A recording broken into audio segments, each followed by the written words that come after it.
В летнее ненастье 2011 года из-за дождя и сильного ветра на территории Приднестровья постоянно наблюдаются обрывы и перехлёст проводов линий электропередач.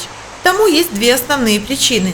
Первая. Линии электропередач старые, им более 60 лет. На новых реконструированных линиях используется изолированный провод.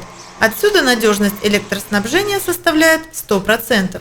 Даже во время дождя и шквалистого ветра не зафиксировано ни одного порыва, ни одного скачка напряжения там, где уже осуществлен монтаж стального провода. Второй причиной выхода из строя линий электропередач является высадка деревьев в зоне ее прохождения. В последнее ненастье только в Бендерах более 500 абонентов осталось без напряжения. В охранных зонах линий электропередач запрещена посадка деревьев.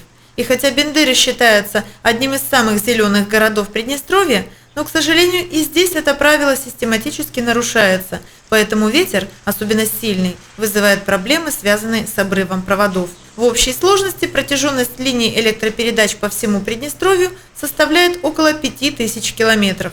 Пока, благодаря госпрограмме, реконструировано лишь 2% – 100 километров. Светлана Хромых, Днестр ТВ.